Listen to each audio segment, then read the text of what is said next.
안녕하세요. 성인문해 중학과정 수학교과 2의 강의를 맡은 이영주입니다.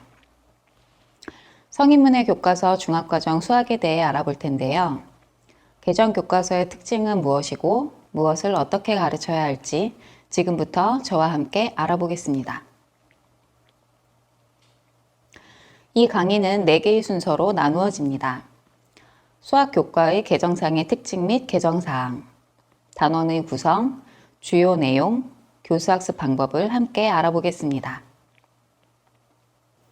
수학교과의 개정상의 특징 및 개정사항에 대해 알아보겠습니다.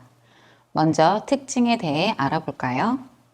성인학습자의 경험을 고려한 실생활 기반의 수학을 지향하고 성인의 비형식적 학습과 형식적 학습을 통한 수학 지식의 괴리를 최소화하고자 합니다.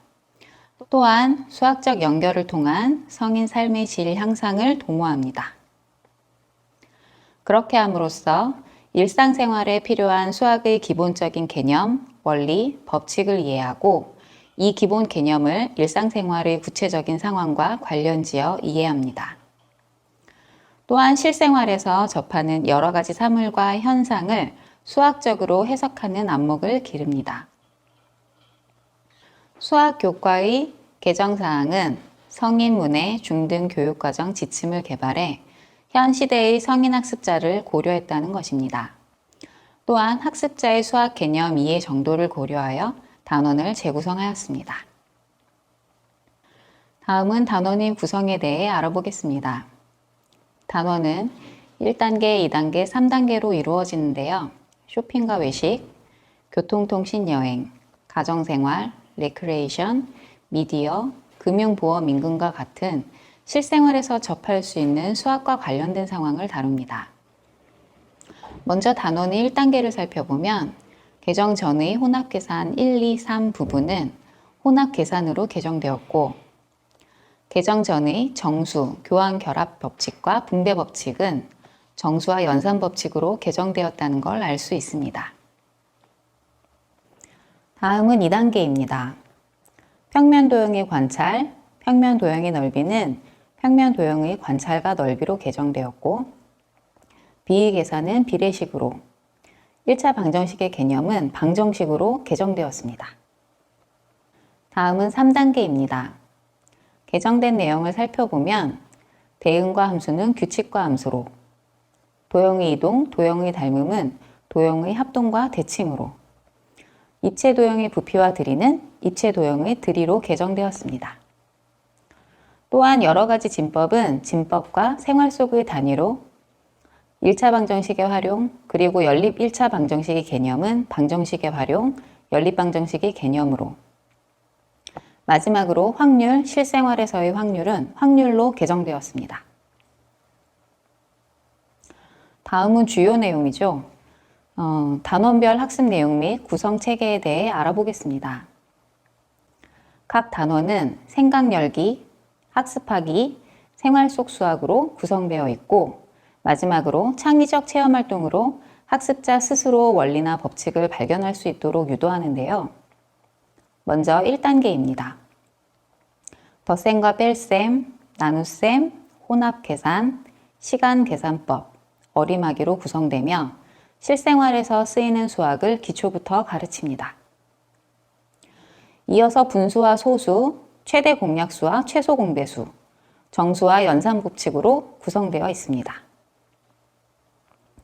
마지막으로 무게와 넓이의 단위, 쌓기나무와 부피의 단위, 급여와 매출, 집세의 이해와 계산으로 구성됩니다. 다음은 2단계입니다.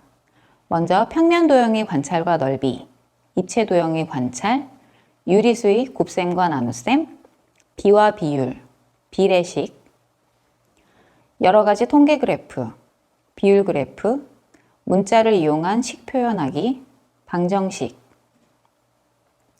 마지막으로 경우의 수, 단리, 복리, 이자 계산법, 주식, 수수료, 표 읽기와 난수로 구성되며 마무리됩니다.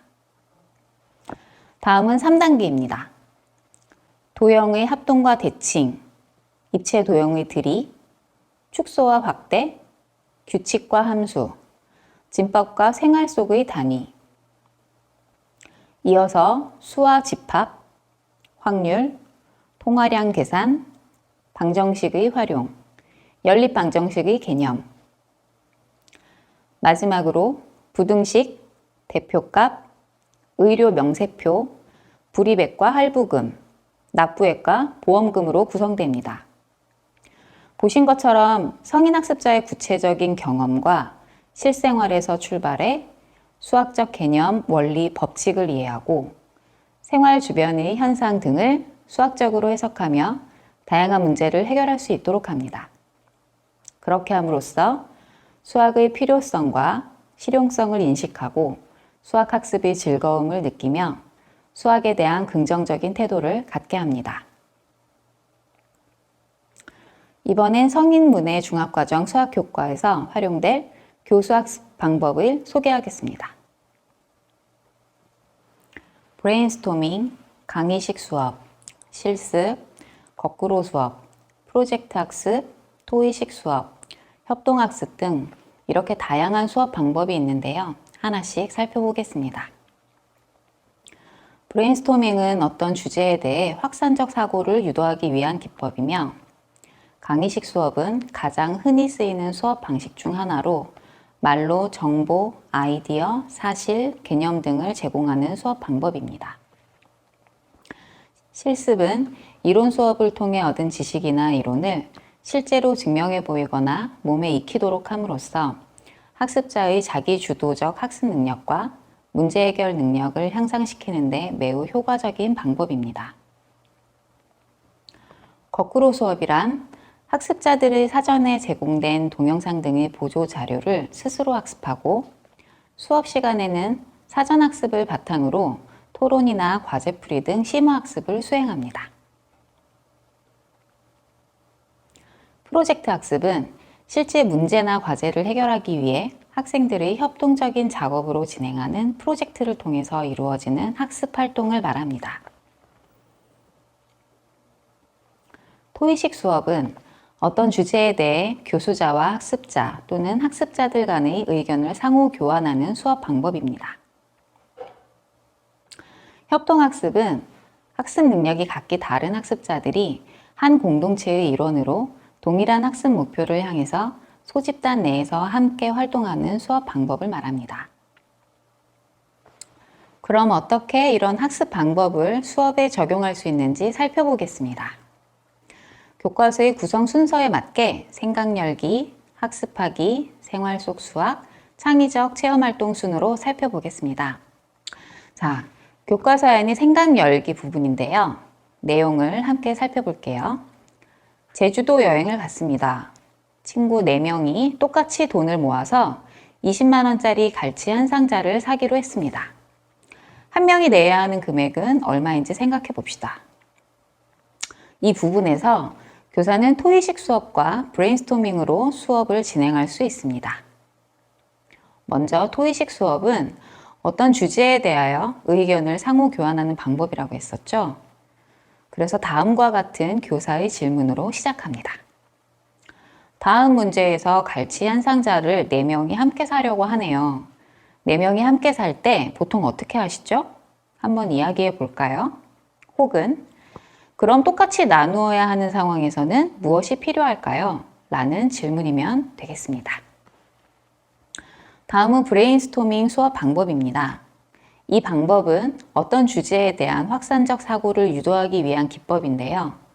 교사는 20만 원짜리 갈치 한 상자를 4명이 함께 살 수 있는 방법에 대해 우리 모두 말해 볼까요? 라고 질문을 던지고 학습자들은 아이디어를 모두 말하고 이에 대해 논의를 하면 됩니다.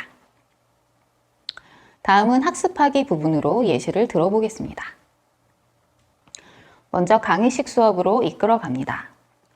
오늘은 나눗셈에 대해 알아보겠습니다. 나눗셈을 하는 방법에 대해 배우고 같이 문제를 해결해 봅시다. 왼쪽 그림에서 복숭아를 2개씩 나누어 볼까요? 몇 묶음으로 묶이나요? 네, 5묶음으로 묶입니다. 이런 식으로 강의식 수업을 한 후 나눗셈은 옆의 내용처럼 가로로 쓰는 나눗셈도 있고 세로로 나눗셈을 해결할 수도 있죠. 그럼 세로셈을 함께 해봅시다. 나누는 수와 나누어지는 수의 위치를 보면 이렇게 위에 예제를 함께 풀고 문제를 스스로 해결해 볼 수 있도록 수업을 이끌어가면 됩니다. 다음은 거꾸로 수업 방법입니다. 수업의 마무리 시간에 과제를 내주면 그 다음 수업 시간에 확인을 하면 됩니다. 그러니까 지난 수업 때 이 부분은 다음 시간에 공부할 내용입니다. 미리 읽고 풀어오세요 라고 했다면 이번 수업 때는 지난 시간에 나간 과제에서 질문할 내용을 확인합니다. 이렇게 질문을 통해서 학습자들의 인지 상황을 파악한 뒤에 내용을 설명합니다. 그리고 함께 과제로 나간 문제를 풀어보도록 합니다. 다음은 생활 속 수학의 예시를 들어보겠습니다. 먼저 강의식 수업을 할 수 있겠죠? 다음 문제 상황은 6명이 식물원을 구경하기 위해 72,000원을 지불하였고 한 명의 입장료를 알아보는 문제입니다. 한 명의 입장료를 알아보기 위해 식을 통해서 답을 구하는 문제인데요. 한 명의 입장료는 72,000원을 6명이 똑같이 나눠야겠죠. 이 문제 상황의 식은 72,000원을 6으로 나누면 한 명의 입장료가 계산이 됩니다. 교사는 이런 방식으로 수업을 진행할 수 있습니다. 다음은 프로젝트 학습 방법입니다. 앞서 프로젝트 학습이란 실제 문제나 과제를 해결하기 위해 학생들의 협동적인 작업으로 진행하는 프로젝트를 통해 이루어지는 학습 활동이라고 말했는데요. 어떻게 적용하면 되는지 보겠습니다. 교사는 이렇게 진행하면 됩니다. 자, 지금 2명에서 4명까지 한 팀으로 이루어져 있죠? 함께 문제를 해결해 봅시다. 이후 학습자들은 문제 해결 시간을 갖습니다. 그런 뒤 모두 해결되셨으면 한 팀씩 어떻게 해결되었는지 알아보는 시간을 갖겠습니다. 라고 이야기한 후 학습자들과 풀이 방법에 대해 논의하는 시간을 갖습니다. 다음은 창의적 체험 활동의 예를 들어보겠습니다. 이는 협동학습과 프로젝트 학습으로 이루어지는데요. 교사는 이렇게 이끌어가면 됩니다. 왼쪽은 주사위 연산 게임을 하는 방법입니다. 5명이 한 조씩 팀을 꾸려서 게임 방법에 대해 이야기해 봅니다. 게임 방법에 대해 파악한 뒤 2팀씩 실제 게임을 수행해 봅니다. 창의적 체험 활동을 할 때 참고해야 할 사항이 몇 가지 있습니다. 창의적 체험 활동은 각 팀에서 서로 협력해서 게임을 하거나 문제 해결 활동을 수행하는 것입니다. 다양한 연령과 학습 수준을 가진 학습자들을 한 팀으로 꾸려서 의견 조율을 합니다. 수학적 의사소통을 통해 수학적 사고 및 역량을 향상시키고 더불어 서로 학습에 도움을 주고받는 행위를 통해서 정서적으로 긍정적인 영향을 미칠 수 있습니다. 지금까지 수학 교과서의 구성과 어떻게 가르칠 것인가에 대해 이야기해 보았는데요. 그렇다면 꼭 기억해야 할 점은 무엇일까요? 성인 학습자가 수학에 대한 흥미와 자신감을 갖도록 성인 학습자의 성취에 대하여 가능한 한 긍정적인 피드백을 제공하고 수학적 의사소통 능력을 향상시키기 위해서 수학적 아이디어를 말과 글로 설명하고 시각적으로 표현하여 자신의 사고를 명확히 하고 반성하는 기회를 갖도록 하는 것입니다. 성인문의 중학과정 수학교과 2회 여기서 마치겠습니다. 감사합니다.